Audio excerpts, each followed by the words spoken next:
he said, that guy, what that guy is doing? I said, the guy is using outside as a toilet. He said, wow, that's the reason I got sick, because the wind brought that junk and put it in my mouth, and that's how I got sick. Welcome to the AfgEye YouTube channel. If this is your first visit, make sure to subscribe and press the notification bell so that you won't miss any of our new videos.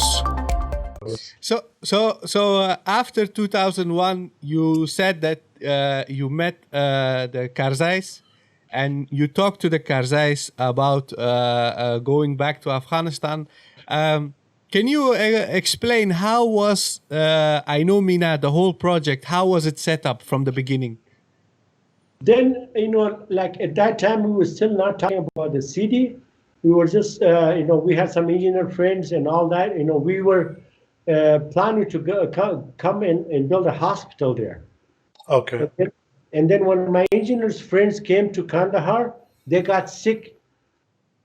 And we were giving them good food, we were giving them good water, but they still got sick. And they said, Hamid, we don't know why we got sick. I said, I don't know. I mean, I was giving clean water, bottled water. I was giving good food.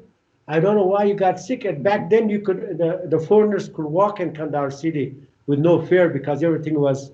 So every morning, he would pick up a camera and we would go and walk around the city.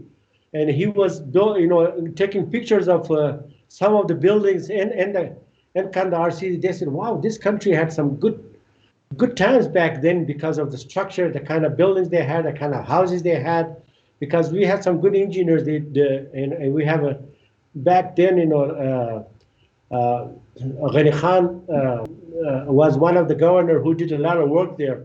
And the architecture, all that they were taking pictures. So then all of a sudden, this engineer tells me, he said, Hamid, I know now why I got sick. I said, what happened? Because the guy, I said, why? He said, that guy, what that guy is doing? I said, the guy is using outside as a toilet. He said, wow, that's the reason I got sick, because the wind brought that junk and put it in my mouth, and that's how I got sick. Yeah. So I said, then what did we do? He said, Hamid, forget about hospital. If you really want to help this country, build a nice city so that people don't get sick to begin with. That'll be a great service. And he said, you have experience back in California and a good builder. Why didn't you bring your talent? And I said, that was my dream, He said, instead of building a hospital, it's better to make a nice, clean environment for people, where people won't get sick, and it's the cheapest way to bring health to people's life. Yeah. So, wow. And then we came that afternoon. One of the city engineer from Kandahar city was visiting me, and I told him the story. He said, wow, there's a community that was planned in Daud Khan time, that they built a master plan of Kandahar city, north of the city, that this will be a bedroom community. Why didn't you develop that? So all of a sudden, these stuff were putting it together. And then at night, Gulaga Karzai was the governor back then. Yeah. He invited for dinner. So we went there, we told him the story. He got so excited, he said, wow, build it, you guys. So this is, everything was just coming together, Yeah. And that's the time we start thinking, when this engineer suggested, he said, wow, yeah, this is right. And he showed us the area, and then I went to that area. We saw that area, and I saw the potential in it, even though it was a complete barren land with nothing in it. It wasn't contributing anything to Kandahar's economy. And I thought, wow, if we build this city, we will save the green belt in the south of the city. Plus, we will have new housing. Plus, I can teach people all the trades that they lost, like the carpentry, the plumbing, the electricity, the design of the homes, road, and all that. I thought I could train Afghans in those trades. This is a great opportunity. So I couldn't sleep. I was so happy. I couldn't even sleep because I thought, wow, this is my dream is coming true more. I'm getting closer to that. Even though a lot of people, my friends and relatives, they said, this is a bad idea that you are getting together with Karzais. you're a different man and these people are different. You know, Why would so sorry to interrupt. So speaking of the Karzais, why was it seen to be a bad idea to go into business with them at the time? Because I mean, if we from a neutral perspective, one could say up until that time, other than the fact that their father was influential during the royal era, they hadn't done much to become infamous or notorious. So what was the reasoning behind this thinking at the time? like people in Kandahar has a different view of them than other families in Kandahar. They were, they had, I don't know. I mean, I didn't know. They knew more than I knew. I knew. Yeah. They said their style of living, their thinking, their way of life is way different than what you are. Okay. So and I got so excited. When you fall in love with something, when you get excited, you become blind too. Yeah. Even in my father came to me in my dream that please don't do that, don't join these people. Okay. Since I was so much in love, I still thought maybe it's a dream, maybe it's not that. I forgot all that.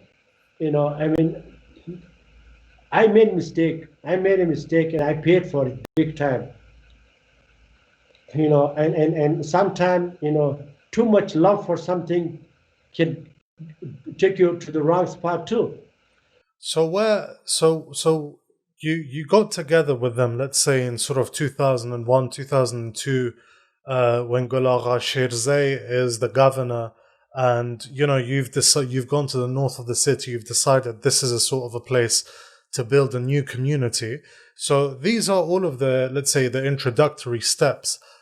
Where did things begin to go wrong with the Karzais and with the project in general?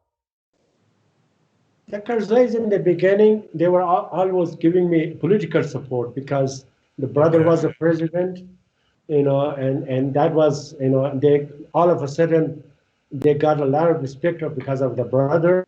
Yeah. They were not old Karzais anymore because they had now the power in Kabul. So, their word was more influential than mine.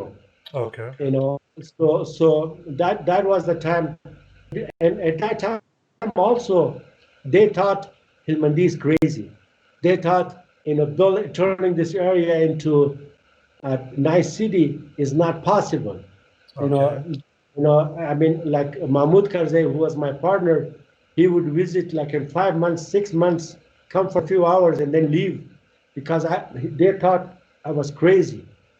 This thing would not happen. He was busy with in Kabul with making other deals and making like getting Toyota dealership and politically involved and mostly he spent all the time here in Kabul. So I was busy building that area there. So to them, even though some people told me in some meetings, he himself said that Helmandi was crazy. How is that possible to turn that junk area into a beautiful city? And when I started that city, I started in a tent, and I was with a worker because I wanted to spend more time with a worker because our lunch time and our dinner time was our training time. While we were reading, I was answering their question, and I was, talking to them about the project, how it should be done, what it should be done. This was my training time with them too. So I wanted to spend the maximum time with people. Back then, when I came to the country, we had nothing. We had nothing because the war has destroyed basically everything. We didn't have people that came from universities. We didn't have people even with a high school education. We just had regular people I picked up from the street and trying to make them engineers or trying to make them build. So that's and I used to wake up like 3 o'clock, 4 o'clock in the morning, make some drawing, make some training material. So when they came 7 o'clock, I started giving them training for 1 hour. How the bookkeeping should be done, how accounting should be done, how the design should be done, how they have to put the steel together, how they have to put the bricks together, all that, and for that also, like and I knew that this was a big job, so I brought 300 people from Pakistan. I went there to Pakistan. I interviewed people. I picked up 300 people with good talent, with craftsmanship. I brought them to Afghanistan, and at that time I told the Pakistani guys that I will give you extra money by training an Afghan, by teaching what you know, and I would put Afghans with them, and that's how we start learning. The Afghans start learning, and with every Pakistani, I had a couple of Afghans with them to watch them and learn. Uh, so this was a very tough job, when you go to a country where there's no tradesmanship, where nobody knows how to build, and you're trying to build a modern city, you know, Yes. like even trees, like I planted a lot of trees that I brought from California. There was no concept of nursery. So I had to train them with nursery. So each and everything, it really, it was a big challenge. But since I had so much love, and I had, this was my dream, and all those years that I worked in California, that all that guilt that was built up in my system, I had to relieve them, and the relief was to work more, to train more, and build more.